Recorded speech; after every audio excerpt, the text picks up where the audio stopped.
السلام علیکم ورحمۃ اللہ تعالی وبرکاتہ۔ نحمدہ ونصلی علی رسولہ الکریم، اما بعد فاعوذ باللہ من الشیطان الرجیم، بسم اللہ الرحمن الرحیم۔ ان اللہ وملائکتہ یصلون علی النبی یا ایھا الذین آمنوا صلوا علیہ وسلموا تسلیما۔ اللہم صل علی سیدنا و شفیعنا مولانا محمد بارک وسلم، صلاۃ و سلام علیک یا رسول اللہ صلی اللہ تعالی علیہ وسلم۔ بحمدہ تعالی آج قرآن مجید کے 17.5 پارے مکمل ہوئے۔ اللہ رب العزت ہم سب کو بقیہ قرآن مجید کی صحیح مخارج و صفات کے ساتھ تلاوت کرنے اور اسے سننے کی توفیق عطا فرمائے۔ عزیزان مکرم،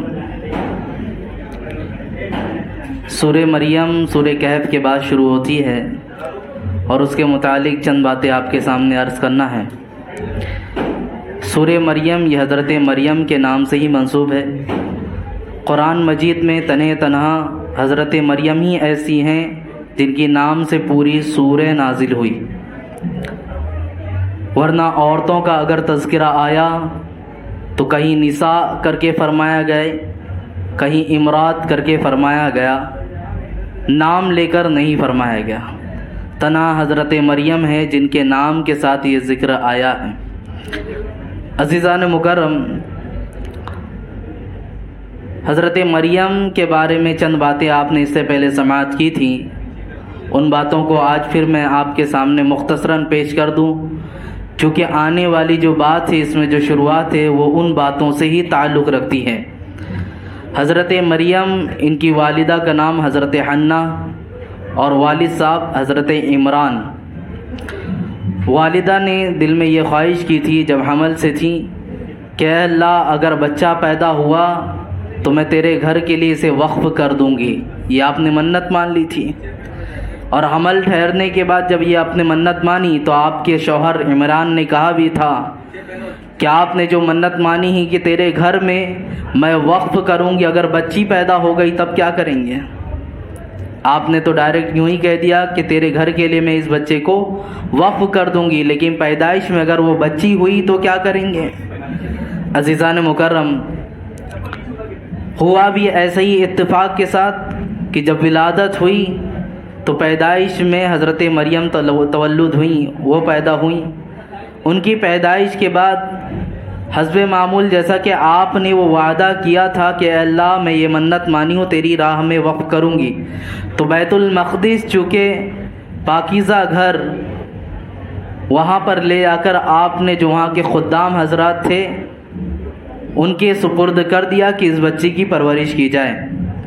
حضرت مریم بڑی تیزی کے ساتھ بڑھتی رہیں، یہاں تک کہ کئی چیزیں آپ نے سماعت کی، عبادت گزار تھیں، عبادت میں مشغول رہتی، اور محراب کے پاس آپ عبادت کیا کرتی تھیں، اور محراب میں ہی آپ کے لیے کھانا پینا بھی آتا تھا۔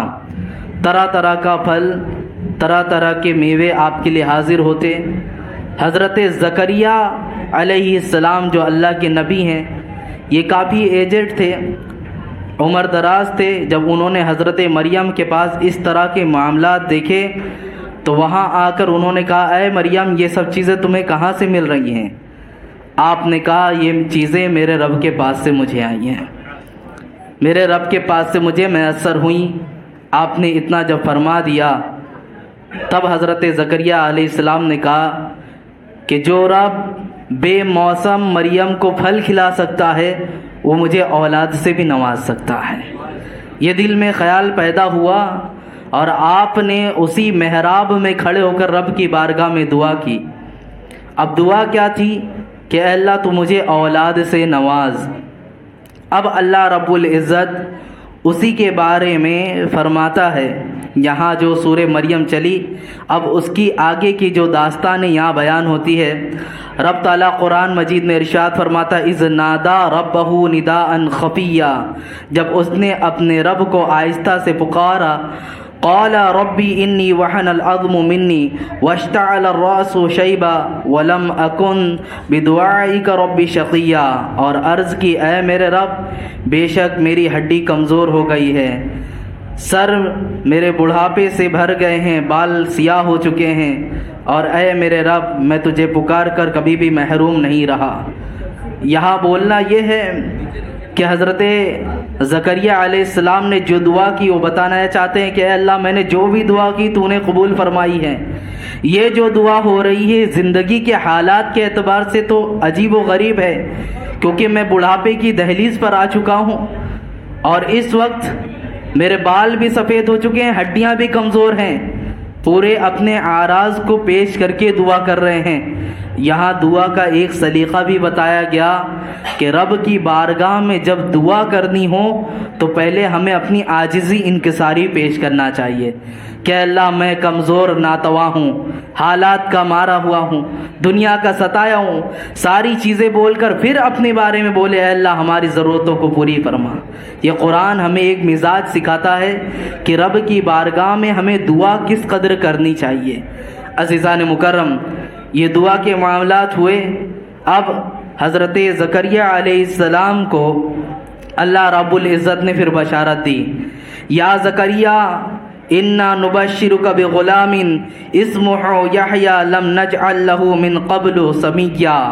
اللہ فرماتا ہے اے زکریا ہم تجھے ایک لڑکے کی خوشخبری دیتے ہیں جس کا نام یحییٰ ہے، اس سے پہلے ہم نے اس نام کا کوئی دوسرا نہ بنایا۔ یعنی سب سے پہلے جو یحییٰ نام رکھا گیا وہ حضرت زکریا علیہ السلام کے صاحبزادے حضرت یحییٰ کا ہی تھا، اور یہ نام کس نے رکھا؟ اللہ رب العزت نے رکھا ہے۔ عزیزان مکرم، یحییٰ نام رکھنے کے بعد اللہ رب العزت نے ساتھ ہی ساتھ بشارت دی کہ تمہیں ایک بچے کی بشارت دی جا رہی ہے۔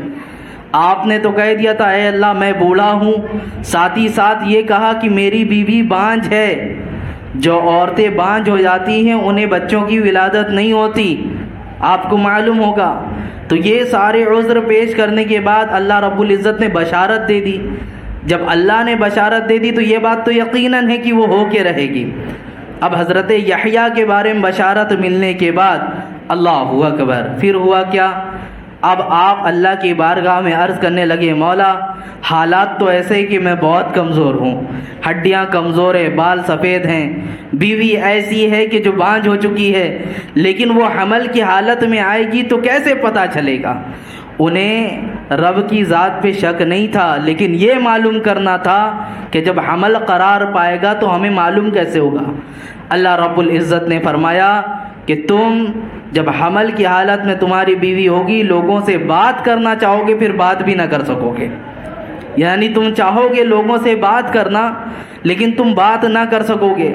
اور ہوا ہی ایسا، جب حضرت زکریا علیہ السلام کی بیوی حمل سے ٹھہری تو حضرت زکریا مسجد میں ہی تھے، چونکہ بیت المقدس کے آپ بھی خادم تھے، خدمت گزار تھے، اور حضرت مریم کو آپ کی کفالت میں دیا گیا تھا کہ آپ دیکھ ریکھ کریں، وہ کرتے تھے انہیں۔ تو اب حال ایسا ہوا کہ مسجد سے آپ نکلنے ہی والے تھے، لوگ کھڑے ہوئے تھے، لوگ آپ سے وظائف پوچھ رہے ہیں، بہت باتیں مسائل پوچھ رہے ہیں، آپ ان کا جواب دینا ہی چاہتے لیکن زبان سے کوئی آواز ہی باہر نہیں آتی تھی۔ ایسا ہو گیا، زبان سے کوئی لفظ ہی باہر نہیں نکلتا۔ تو آپ نے اشارے سے باتیں سمجھائی، ایسا کرو ایسا کرو۔ آپ سمجھ گئے کہ اب میرے گھر میں بچے کی ولادت ہونے والی ہے۔ عزیزان مکرم، حضرت زکریا علیہ السلام کا یہ معاملہ جب ہوا اور وہاں حضرت یحییٰ علیہ السلام کی جب ولادت ہوئی تو ان کی کئی نشانیاں بیان کی گئی، بہت ساری نشانی بیان ہوئی کہ وہ خوش اخلاق ہوں گے، نرم دل ہوں گے۔ یہاں اتنی ساری چیز ہونے کے بعد ان کی ولادت کے بعد آخر میں جو بات عرض کرنا ہے وہ سنیں۔ رب تعالیٰ ان کے بارے میں فرماتا ہے وَسَلَامٌ عَلَيْهِ يَوْمَ وُلِدَ وَيَوْمَ يَمُوتُ وَيَوْمَ يُبْعَثُ حَيًّا۔ یہ قرآن مجید میں 15ویں آیتیں ہیں سورہ مریم کی۔ آپ نے کیا فرمایا؟ اس پر سلامتی ہے جس دن وہ پیدا ہوا اور جس دن وہ فوت ہوگا اور جس دن وہ زندہ اٹھایا جائے گا۔ یہ سلامتی بھیجی جا رہی ہے کس کے اوپر؟ حضرت یحییٰ علیہ السلام کے اوپر سلامتی بھیجی گئی۔ یہاں تک کی بات میں مختصراً سب عرض کرتا ہوں، ذہن میں رکھیے۔ کہ یہ سلامتی کی بات ہوئی، آپ کی پیدائش کا معاملہ ہوا، بات یہاں تک آپ ذہن میں رکھیں۔ اب اسی کے آگے سے جو بات شروع ہوئی ہے وہ حضرت مریم علیہ السلام کے بارے میں شروع ہونے لگی۔ حضرت مریم کے بارے میں ہی آگے کی گفتگو شروع ہونے لگی، چونکہ آپ بیت المقدس میں ہی تھیں، وہاں کے لیے وقف تھی، ادھر ہی عبادت کرتی، ساری چیزیں ہوتی۔ حضرت زکریا ابھی ان کے صاحبزادے چھوٹے تھے، یحییٰ پرورش پا رہے تھے۔ حضرت مریم بہت بڑی ہو چکی تھی، یہاں تک کہ قرآن فرماتا ہے ایک دن حضرت مریم جو ہی کسی کونے میں گئی اور وہاں پر بیٹھی عبادت کر رہی تھی، اچانک میں ان کے سامنے ایک فرشتہ نمودار ہوا۔ وہ فرشتہ جب نمودار ہوا، روایتوں میں ہے، بعض لوگوں نے کہا حضرت جبرائیل علیہ السلام تھے، اور وہ انسانی یعنی بشری لبادے میں حضرت مریم کے سامنے آئے۔ جب حضرت جبرائیل علیہ السلام بشری لبادے میں ان کے سامنے آئے تو اس کی وجوہات میں سے ایک وجہ یہ بھی ملتی ہے کہ آپ اگر اپنی اصلی حقیقت صورت میں آتے تو آپ خوف زدہ ہو جاتی اور جو بات وہ بتانے والے تھے وہ سن نہ پاتی، اس لیے آپ انسانی شکل میں آئے۔ اور کئی مرتبہ ایسا ہوا ہے کہ حضرت جبرائیل علیہ السلام انسانی شکل میں دنیا پر تشریف لائے ہیں، کئی مرتبہ ایسا ہوا۔ تو حضرت مریم کے پاس جب حضرت جبرائیل علیہ السلام آئے، حضرت مریم نے دیکھا، فوراً آپ کی زبان سے ایک لفظ نکلنے لگا، قال انی اعوذ بالرحمن منک ان کنت تقیا، قال انما انا رسول بک لا لاہب لک غلاما زکیا۔ مریم بولی میں تجھ سے رحمان کی پناہ مانگتی ہوں اگر تجھے خدا کا ڈر ہے۔ اتنا جب آپ نے کہا کہ میں اللہ کی پناہ مانگتی ہوں، تمہیں کیا کام ہے، تم میرے پاس کیوں آئے ہو؟ اب اتنا سننے کے بعد حضرت جبرائیل علیہ السلام نے جو آگے کی آیت ہے، قال انما انا رسول ربک، کہا میں تجھے تیرے رب کا بھیجا ہوا رسول ہوں تاکہ میں تجھے ایک پاکیزہ بیٹا عطا کروں۔ اب یہ ہوا کیا، آپ کو ایک بات معلوم ہونا چاہیے، حضرت مریم کس طرح پیدا ہوئیں، اور حضرت مریم کی بطن سے حضرت عیسیٰ پیدا ہوئے، اور یہ کیسا پیدا ہوئے، آپ کی کسی سے شادی نہیں ہوئی تھی، بغیر باپ کے پیدا ہوئے۔ وہی منظر بیان ہو رہا ہے کہ آپ کا حمل کس طرح ٹھہرا۔ حضرت جبرائیل علیہ السلام جب وہاں پر پہنچے تو پہنچ کر یہ بتا رہے ہیں کہ ان کے پاس کھڑے ہوئے، اور کھڑے ہونے کے بعد کہا کہ میں اللہ کا بھیجا ہوا ہوں۔ یہاں رسول جو لفظ ہے کہ اللہ نے مجھے تمہارے پاس بھیجا ہے اس لیے تاکہ میں تمہیں ایک بچے کی بشارت دوں، ایک پاکیزہ بچے کی بشارت دوں، یہ آپ نے کہا۔ اتنا سننے کے بعد اب حضرت مریم کیا کہتی ہیں، آگے قرآن فرماتا ہے، قالت ان یکون لی غلام ولم یمسسنی بشر ولم اک بغیا۔ مریم نے کہا میرے لڑکا کہاں سے ہوگا، حالانکہ مجھے تو کسی آدمی نے چھوا تک نہیں اور نہ ہی میں بدکار ہوں۔ ظاہر سے بات ہے کسی کو حمل ٹھہرے گا تو دو چیزیں ہیں، یا تو اس کی شادی ہوئی ہو، مرد و عورت کے اختلاط کے بعد، جمع کرنے کے بعد پھر حمل ٹھہرتا ہے، یا تو کوئی بدکاری کر کے آئی ہو عورت تو اس کے جسم میں حمل ٹھہرتا ہے، تو یہ دونوں چیزیں نہیں تھیں۔ اب یہ ساری چیزیں جب آپ نے سنا تب اب آگے بات چلتی رہی، یہاں تک کہ آپ نے بتایا کہ تمہارے رب کی مرضی اسی طرح ہے۔ اور جب انہوں نے پوچھا کیا یہ ایسا ممکن ہے کہ بغیر چھوئے بچے پیدا ہو جائیں، بغیر آدمی کے بچے پیدا ہو جائیں، کہا وہ رب قدیر ہے، وہ ہر چیز پر قادر ہے۔ اس کے بعد روایتوں میں کئی بات ملتی ہے کہ آپ نے ان کے منہ میں دم کیا یا آستین میں دم کیا یا دامن پر دم کیا، کئی روایتیں ملتی ہیں۔ بہرکیف آپ کے اوپر جب دم کیا گیا تو بات کیا پتہ چلی کہ آپ کو اسی وقت حمل قرار پا گیا۔ اب حمل ٹھہرنے کے بعد چند دن گزرے تھے، حضرت مریم چونکہ بیت المقدس میں ہی رہا کرتی تھی، اسی بیت المقدس کے اندر ایک اور نوجوان تھا جن کا نام یوسف بن نجار ہے۔ یہ یوسف بن نجار، ان کی زندگی کا حال ایسا کہ بعض روایتوں میں ملتا ہے حضرت مریم کے ساتھ ان کی منگنی ہو چکی تھی، ایسا بھی ملتا ہے۔ تو جب انہوں نے کچھ دن گزرنے کے بعد حضرت مریم کی طرف نظر ڈالی تو دیکھا کہ یہ حمل کی حالت میں ہے۔ اب دل میں عجیب و غریب خیالات پیدا ہو رہا تھا کہ مریم کی زندگی میں نے دیکھا، یہ بدکار بھی نہیں ہے، نہ ہی ان کی شادی ہوئی ہے کسی سے، یہ حمل آیا کہاں سے؟ کئی دن تشویش میں تھے، آخر انہیں رہا نہ گیا، ایک دن وہ خود حضرت مریم کے پاس گئے اور جانے کے بعد کہا کہ اگر تمہیں کچھ اعتراض نہ ہو تو ایک سوال کروں میں آپ سے. کہا کیا سوال ہے؟ پوچھے. کہا کیا بغیر بیج کے درخت اور فصل اگ سکتی ہے؟ بغیر بیج کے درخت اور فصل اگ سکتی ہے؟ اور کیا کبھی ایسا ہو سکتا ہے کہ بغیر باپ کے اور بغیر کسی مرد کے کوئی آدمی پیدا ہو جائے؟ آپ نے فرمایا ہاں بالکل ہو سکتا ہے. کہا کیسے؟ کہا رب تعالیٰ نے جب دنیا بنایا اور سب سے پہلی فصل ہوگی تو اس وقت کس طرح اگایا گیا ہوگا؟ کوئی بیج نہیں ڈالی گئی. تمہیں یقین ہے کہ نہیں؟ تمہارے رب نے کہا کن فیکن، رب کے منہ سے کہنا تھا ہو جا اور وہ فصل ہو گئی. کہا مجھے یقین ہے.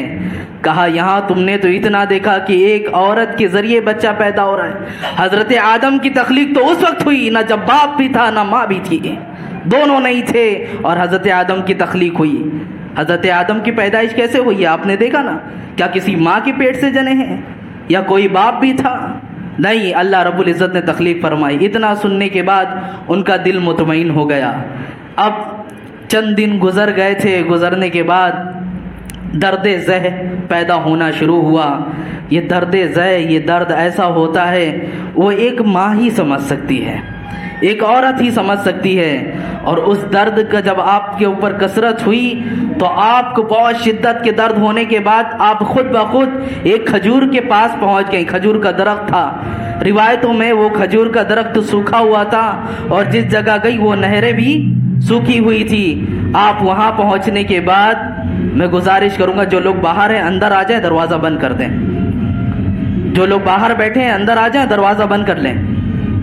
درود پاک پڑھے. اللہم صلی علی سیدنا و شفیعنا مولانا محمد بارک وسلم. صلاۃ و سلام علیک یا رسول اللہ صلی اللہ تعالی علیہ وسلم. عزیزان مکرم، یہ ساری چیزیں میں رک کر ایک بات یہاں عرض کروں. مجھے بات یاد آتی ہے رسول پاک صلی اللہ علیہ وسلم کی زندگی کی کہ آج ہمارے سامنے ہمارے پاس مائک بھی ہے، لوگ بھی موجود ہیں سننے والے، ساری چیزیں ہیں، ہے کہ نہیں ہے؟ دروازے کو بند کر دے بھائی. درود پاک پڑھے. اللہم صلی علی سیدنا و شفیعنا مولانا محمد بارک وسلم. صلاۃ و سلام علیک یا رسول اللہ صلی اللہ تعالی علیہ وسلم. جی، میں یہ حالات کو دیکھ کر حضور صلی اللہ علیہ وسلم کی زندگی کے بارے میں بات بتاؤں، چونکہ آج غیروں کے تہوار بھی ہیں، شور شرابہ اپنے اعتبار سے ہو رہا ہے. تو بات مجھے اس وقت کی یاد آتی ہے جب رسول پاک صلی اللہ علیہ وسلم تبلیغ کے لیے جایا کرتے تھے.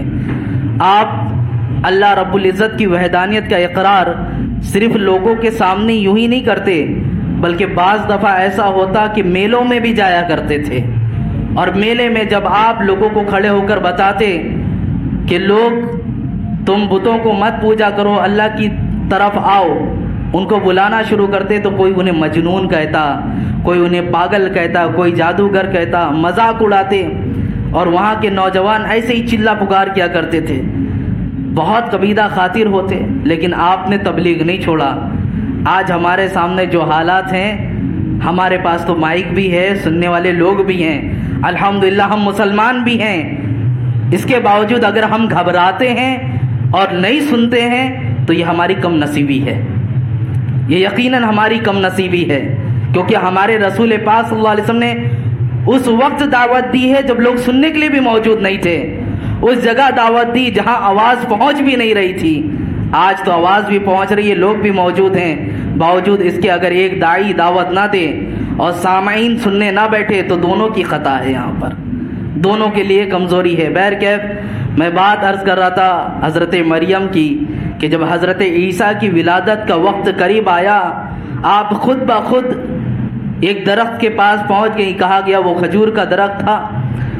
دو روایتیں ہیں. ایک روایت ایسی کی وہاں پر نہریں سوکھی تھی اور کھجور کا درخت بھی سوکھا تھا. جب آپ وہاں پر پہنچی اور درخت کے پاس پہنچ کر آپ کے منہ سے یوں جملہ نکلنا شروع ہوا، قرآن کہتا ہے یہ ایسا درد ہے کہ اس کی وجہ سے میں مر جاتی تو اچھا ہوتا، مجھے موت آ جاتی، مجھے چھٹکارا مل جاتا. اس طرح کا مفہوم قرآن میں بیان ہوا. پھر آپ کو حکم ہوا کہ اس درخت کو پکڑو. جیسے ہی اس درخت کو پکڑا گیا، وہ کھجور کا درخت ہرا بھرا ہو گیا اور اس میں کھجوریں پیدا ہو گئیں، اور پھر آپ کے پیر کے پاس جو نہر سوکھی ہوئی تھی وہ نہر یوں ہی جاری ہونے لگی۔ یہ اللہ رب العزت نے گویا یہ میسج دیا کہ جس طرح سوکھی ہوئی درخت کو ہم پل بھر میں ہرا بھرا کر سکتے ہیں، تمہاری تولد بھی اسی طرح ہو جائے گی، بچے کی ولادت بھی تمہارے پاس سے یوں ہی ہو جائے گی۔ اور اس وقت آپ نے جب کھجور کھایا، کھجور کھانے کے بعد توانائی اور طاقت آئی اسی وقت۔ اسی لیے بتایا گیا کہ جب عورتیں پریگننٹ ہوں اور ڈیلیوری کا وقت آئے تو انہیں کھجور کھلایا جائے۔ آپ نے دیکھا ہوگا انہیں کھجور دیا جاتا ہے لے جا کر دم کرا کر، تو اس کی وجہ یہ بھی ہے۔ تو خیر، کھجور کھانے کے بعد حضرت عیسیٰ علیہ السلام جب پیدا ہو گئے، اب پیدا ہونے کے بعد یہ تھا کہ لوگوں کے سامنے جائیں تو جائیں کیسے، کیونکہ بغیر باپ کے یہ پیدا ہوئے ہیں، کس طرح لوگوں کے سامنے حاضر ہوں گے؟ اللہ اکبر۔ اب اللہ رب العزت نے فرما دیا، اے مریم تم کچھ مت بولنا، تم خاموشی کا روزہ رکھ لو۔ اللہ تعالیٰ نے کیا فرما دیا؟ تم خاموشی کا روزہ رکھ لو، جو بولے گا میرا نبی بولے گا۔ حضرت عیسیٰ علیہ السلام کے بارے میں یہ ہو گیا کہ وہی بات کریں گے۔ اللہ اکبر۔ آپ لوگوں کے سامنے حاضر ہوئیں، حاضر ہونے کے بعد پھر معاملات ایسے آئے، لوگوں نے کہا مریم تو نے یہ کیا کام کیا؟ تیری ماں بھی پاکیزہ تھی، تیرا بھائی یعنی یحییٰ کی طرف ایک نسبت کی، وہ بھی پاکیزہ ہیں، تم کیسے اس طرح کی بدکار نکل گئی؟ اللہ اکبر۔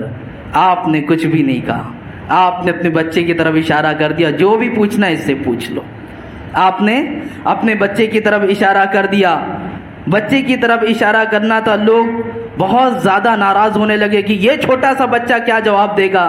قرآن فرماتا ہے فَأَشَارَتْ إِلَيْهِ قَالُوا كَيْفَ نُكَلِّمُ مَنْ كَانَ فِي الْمَهْدِ صَبِيًّا۔ قرآن کہتا ہے اس پر مریم نے بچے کی طرف اشارہ کر دیا، وہ بولے ہم اس سے کیسے بات کریں جو ابھی ماں کی گود میں بچہ ہے، اس سے کس طرح بات کی جائے؟ اللہ اکبر۔ تب اتنا سننے کے بعد جب اشارہ ہوا، حضرت عیسیٰ علیہ السلام بول پڑے، قال انی عبد اللہ۔ آپ کی زبان سے کیا نکلا؟ آپ کی جو حیت اور حالت بتائی گئی، آپ اٹھے، ایک ہاتھ پہ ٹیک دیا، دوسرے ہاتھ سے اشارہ کر کے بتا رہے تھے، قال انی عبد اللہ۔ انہوں نے کہا میں اللہ کا بندہ ہوں۔ سب سے پہلے جو آپ کی زبان سے لفظ نکلا وہ کیا نکلا؟ کہ میں اللہ کا بندہ ہوں۔ یہاں پر ان لوگ کا بھی رد ہوتا ہے جو حضرت عیسیٰ علیہ السلام کو اللہ کا بیٹا سمجھتے ہیں، اللہ کا بیٹا مانتے ہیں نا عیسیٰ علیہ السلام کو، بہت سارے لوگ ہیں، تو ان کا بھی رد ہوتا ہے۔ اور اسی لیے تو آپ کے ماننے والوں کے کئی فرقے بھی ہیں، کئی لوگوں کے فرقے بیان کیے گئے، اس میں سے 4 فرقے بہت مشہور ہیں جو میں آپ کے سامنے نام لکھتا ہوں، یعقوبیہ، ملکانیہ، نستوریہ اور ایک فرقہ مرقوسیہ۔ ان میں سے 2 فرقے جن میں سے یعقوبیہ اور ملکانیہ، یہ 2 گروہ ایسے ہیں جن کا ماننا یہ کہ حضرت عیسیٰ علیہ السلام ہی خدا ہیں، معاذ اللہ رب العالمین۔ اور ان میں سے جو تیسرا گروہ ہے نستوریہ، یہ کہتے ہیں کہ عیسیٰ علیہ السلام خدا نہیں ہے لیکن وہ اللہ کے بیٹے ہیں۔ اور اس کے بعد جو آتی ہے مرقوسیہ، یہ کہتے ہیں عیسیٰ علیہ السلام ایک ہیں لیکن ان کے اندر تینوں ہیں، یعنی وہ بندے بھی ہیں، اللہ کی جو الہیت اور روح القدس ہے وہ بھی ان کے اندر ہے، اور یہ بیٹے بھی ہیں، شوہر بیٹا اور اللہ رب العزت کی روح، اس طرح تسلیم کر کے یہ مرقوسیہ قبیلے کے لوگ، یہ گروہ نے تسلیم کیا۔ پتہ کیا چلا یہ چاروں لوگ مردود ہیں۔ وہ قرآن جو ہمیں عقیدہ سکھاتا ہے، آپ نے جو اپنی زبان سے سب سے پہلا لفظ نکالا وہ لفظ کیا تھا؟ قال انی عبد اللہ۔ انہوں نے کیا فرمایا؟ میں اللہ کا بندہ ہوں۔ آتانی الکتاب وجعلنی نبیا، اس نے مجھے کتاب دی اور مجھے نبی بنایا ہے۔ ساتھ ہی ساتھ آپ نے یہ بھی فرما دیا کہ میں اللہ کا بندہ ہوں، اللہ نے مجھے کتاب عطا کی ہے اور میں اللہ کا نبی ہوں، یہ کہہ دیا۔ اب چونکہ جب آپ نے یہ بیان کیا اور لوگوں نے دیکھا کہ اتنا چھوٹا بچہ اس طرح بات کر رہا ہے تو بہت حیرت بھی ہوئی، اور لوگوں نے مان لیا اے مریم تو پاک دامن ہے، یقیناً یہ اللہ کا بھیجا ہوا نبی ہی ہے۔ کچھ لوگوں نے محبت اور فرد کا اظہار کیا اور کچھ لوگوں کا معاملہ ایسا ہوا جو یہودی تھے آپ سے بغاوت پر اتر آئے. اور یہی وجہ ہے کہ زندگی آپ کی بہت طویل ہوئی، سب چیزیں ہوئیں. مختصراً آپ کے سامنے عرض کروں کہ آج جو ہمارے سامنے وہ چرچ میں ٹگا ہوا شخص نظر آتا ہے وہ کون ہے، اس کی زندگی کیا ہے؟ ہوا یہی تھا، یہودیوں نے بہت دشمنی کی اور یہاں تک کہ مارنے کی غرض سے آپ کے گھر میں گھسے تھے اور آپ تنہا تھے. تو یوسع نامی ایک شخص کے بارے میں کچھ روایتوں میں آیا کہ اس کو بھیجا گیا کہ جاؤ دیکھو اندر کون ہے. تو وہ شخص تفتیش کے لیے گیا، ادھر اس کا اندر آنا تھا، ادھر اللہ رب العزت نے حضرت عیسیٰ علیہ السلام کو آسمان پر اٹھا لیا. یہ کافی دیر تک شخص اندر تھا. لوگوں نے کہا بڑی دیر ہو گئی، چلو ہم ہی جا کر جائزہ لیتے ہیں. اندر گئے اور جانے کے بعد انہوں نے دیکھا کہ عیسیٰ علیہ السلام کی شکل میں ایک شخص موجود ہے. اس کو مار کر جو ان کا نشان ہوتا ہے کراس کا ویسی لکڑی بنائی اور کلے ڈھول کر اس کو وہاں پر لٹکا دیا گیا. اب جو لوگ صحیح ماننے والے لوگ تھے کہ حضرت عیسیٰ علیہ السلام اللہ کے نبی ہیں، اور کچھ لوگوں کا یہ ماننا تھا کہ یہ بیٹے بھی ہیں، خدا بھی ہیں، اس طرح کے جو ماننے والے گروہ تھے یہ آتے گئے اور انہوں نے کہا کہ ہماری خدا کے ساتھ ایسا معاملہ کر دیا اور ہم موجود نہیں تھے، ہائے ہائے کر رہے تھے. عزیزان مکرم، اصل بات تو یہ تھی جو شخص اندر گیا تھا، روایتوں میں ہے، مفسرین فرماتے ہیں اللہ تعالیٰ نے اس کی شکل حضرت عیسیٰ کی جیسی کر دی اور حضرت عیسیٰ علیہ السلام کو آسمان پر اٹھا لیا اور وہ قیامت کے قریب واپس آئیں گے. اور یہ جو شخص چرچ میں ٹنگا ہوا دکھتا ہے، لوگ اس کے پاس جاتے ہیں اور اپنی غلطیوں کی معافی بھی مانگتے ہیں، ساری چیزیں کرتے ہیں اور کہتے ہیں عیسیٰ علیہ السلام کا انتقال ہو گیا، یہ ان کا اپنا بنایا ہوا عیسیٰ ہے جو مر چکا ہے. ہمارے نبی تو آج بھی زندہ ہیں، ہمارے نبی آج بھی زندہ ہیں اور اس کی بشارت ہمارے نبی نے دی ہے. عزیزان مکرم، یہ حضرت عیسیٰ علیہ السلام کی پیدائش کے معاملات. اب اتنا ہونے کے بعد آخر میں انہوں نے بھی ایک لفظ کہا جو میں نے آیت نمبر 15 میں پڑھی تھی. پھر آیت نمبر 33 میں وہ آتا ہے وَالسَّلَامُ عَلَى يَوْمَ وُلِدْتُ وَيَوْمَ أَمُوتُ وَيَوْمَ أُبْعَثُ حَيًّا، اور مجھ پر سلامتی ہو جس دن میں پیدا ہوا اور جس دن وفات پاؤں اور جس دن زندہ اٹھایا جاؤں. قرآن کیا کہہ رہا ہے کہ حضرت عیسیٰ علیہ السلام پیدا ہوئے تو کیا کہا؟ مجھ پر سلامتی ہو جس دن میں پیدا ہوا. حضرت یحییٰ علیہ السلام پیدا ہوئے، آپ کیا کہتے ہیں؟ مجھ پر سلامتی ہو جس دن میں پیدا ہوا. ارے نبی پیدا ہو تو سلامتی بھیجی جائے، نبیوں کا سردار پیدا ہو تو سلامتی کیوں نہ بھیجی جائے؟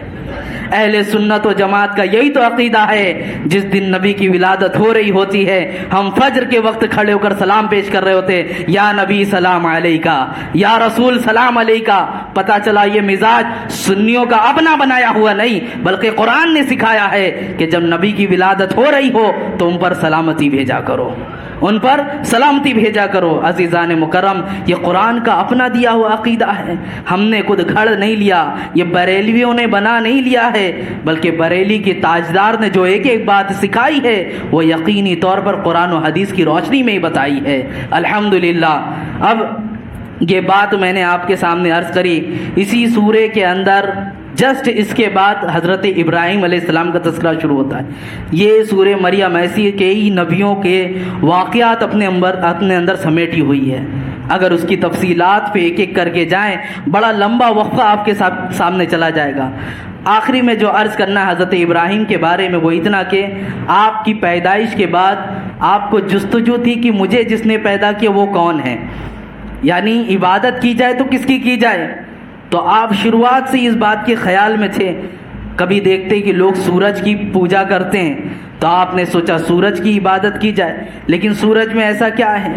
تو دیکھا صبح کو سورج نمودار ہوتا ہے اور شام میں جا کے ڈوب جاتا ہے. آپ نے کہا یہ میرا خدا نہیں ہو سکتا، کیونکہ خدا وہی ہوگا جس کو زوال کبھی نہیں آئے گا. یہ آپ نے دماغ میں سیٹ کر لیا۔ اس کے بعد چاند کو دیکھا، کچھ لوگ چاند کی پوجا کرتے ہیں، چاند کی طرف دیکھ کے کہا کیا یہ خدا ہو سکتا ہے؟ لیکن دیکھا کہ کچھ دنوں بعد یہ بھی آدھا آدھا ہوتے ہوئے چھپ جاتا ہے، اس کے اندر بھی زوال آیا، چاند پہ بھی گرہن لگے، سورج پہ بھی گرہن لگے، کہا یہ بھی میرا رب نہیں ہو سکتا۔ یہاں تک کہ آپ کے باپ آزر، ان کے بارے میں فرمایا گیا یہ بتوں کی پوجا کرتے تھے، آپ انہیں سخت ناراض ہوتے، کہتے تم ان کی پوجا کرتے ہو جو اپنے اوپر بیٹھے ہوئے مکھی بھی نہیں ہکھرا سکتے، ان کی پوجا کرتے ہو، یہ تو ایسے ہیں جو کچھ بول بھی نہیں سکتے۔ آپ نے کہا ہمیں اس کی عبادت کرنی چاہیے جس نے سب کو پیدا کیا ہے، جس نے اس سورج کو بھی پیدا کیا، چاند کو بھی پیدا کیا، ہم سب کو پیدا کیا۔ اتنا کہنا تھا۔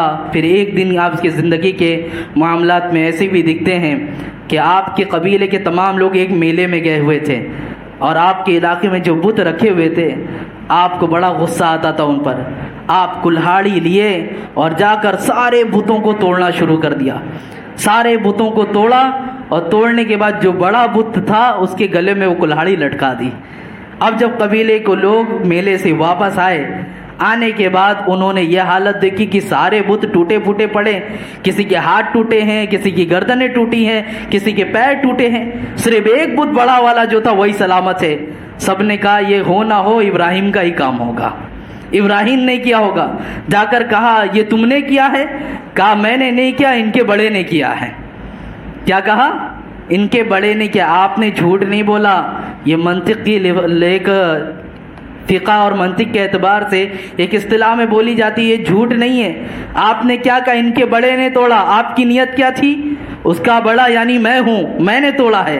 اور ان کی دماغ میں بات کیا آئی کہ ان کا بڑا جو ایک بچا ہوا بت ہے اس نے توڑا ہے، اور کہا بھی کہ جا کر دیکھو نا کلہاڑی اس کے پاس ہے، تم اس کی پوجا کرتے ہو، جا کر اسی سے پوچھ لو کس نے توڑا ہے، جا کر اس سے ہی پوچھو۔ حضرت ابراہیم علیہ السلام کے والد کے پاس یہ سب گئے، جمع ہو کر بڑی شکایت کرنے لگے آزر سے کہ تمہارے بیٹے نے ایسا ایسا کیا، اس کو سمجھا کے رکھیں۔ خیر آپ کی زندگی کے بڑے معاملات تفصیلات کے ساتھ ہیں، بتانا اتنا ہے عزیزان مکرم، کفر و شرک چاہے جتنی انگڑائیاں لے، اگر تم حق کے ساتھ ہو تو جس طرح خانہ کعبہ میں بت گر سکتے ہیں، تو آج کے دور میں بھی جتنے بت کدے لوگ ہیں، بتوں کی پوجا کرنے والے لوگ ہیں، تم اپنے اندر حرارت ایمان پیدا کرو، تم قرآن کی تلاوت کر رہے ہوگا، یہ خود بخود گرتے نظر آئیں گے، یہ خود بخود گرتے نظر آئیں گے۔ حضرت شیخ عبدالحق محدث دہلوی رحمۃ اللہ تعالی علیہ، آپ کی زندگی کا ایک واقعہ نظر سے گزرا۔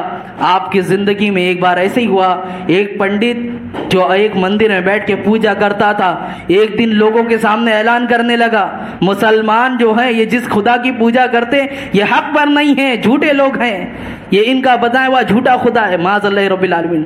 کہا ہم لوگ حق پر ہیں۔ کہا تم یہ باتیں کیسے کہتے ہو؟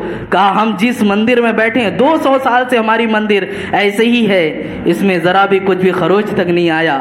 اس نے اتنی بڑی بات کی، اور کہا ان کی مسجدوں کو جا کر دیکھو، ان کی مسجد کے حال ایسے ہیں کہ 1 سال بھی نہیں گزرتا کلر بھی اتر جاتے ہیں، مسجد کی حالات بگڑی نظر آتی ہے۔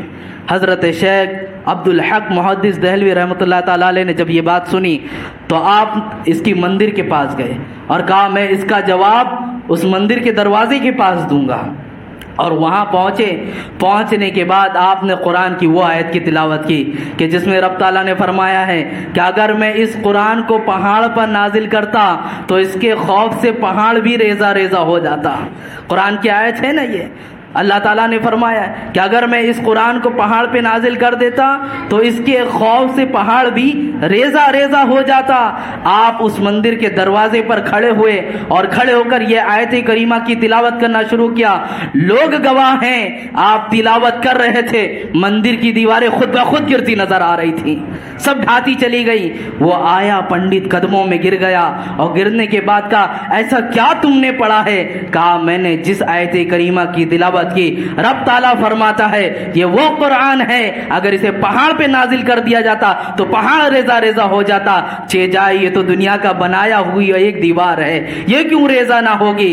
اللہ رب العزت نے آپ کی ایک کرامت بھی ظاہر فرمائی۔ اب ہوا حال ایسا، آپ نے کہا تم ہماری مسجد کو جھوٹا کہتے ہو، ہم ایک آیت پڑھے تمہاری مندر کی دیوار برداشت نہ کر سکے، آؤ ہماری مسجد کا جائزہ لو۔ روزانہ 3 ٹائم ہمارا امام بلند آواز سے قرآن کی تلاوت کر کرتا ہے لیکن ہماری مسجد کی در دیوار ہلتی نہیں ہے بلکہ وہاں نورانیت پھوٹتی ہوئی نظر آتی ہے. یہ ساری چیزیں دکھتی ہے کہ نہیں دکھتی؟ عزیزان مکرم، حرارت ایمانی پیدا کریں تو یقین جانے اسلام کا پرچم لہرا کر رہے گا. اللہ نے جو وعدہ کیا ہے وہ حق ظاہر ہو کر رہے گا، اور قرآن نے فرما دیا ہے وَجَاءَ الْحَقُّ وَزَهَقَ الْبَاطِلُ إِنَّ الْبَاطِلَ كَانَ زَهُوقًا. حق آ گیا اور باطل ختم ہو گیا. باطل تو ہے ہی ہے ختم ہونے والی چیز، ہمیں ان سے گھبرانے کی ضرورت نہیں. ان کا چیخنا چلانا یہ ساری چیزیں ایک جھاگ کی طرح ہے، ایک ہی بار ہوا آئے گی یہ سارے جھاگ اڑ جائیں گے.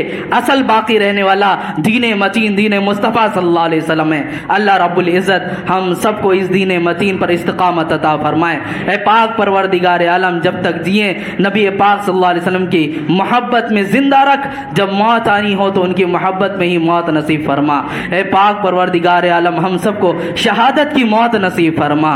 اے پاک پروردگار عالم ہمارے بازوؤں میں شجاعت علی نصیب فرما. اے پاک پروردگار عالم ہماری مسجدوں کو غیروں کی نظروں سے محفوظ فرما.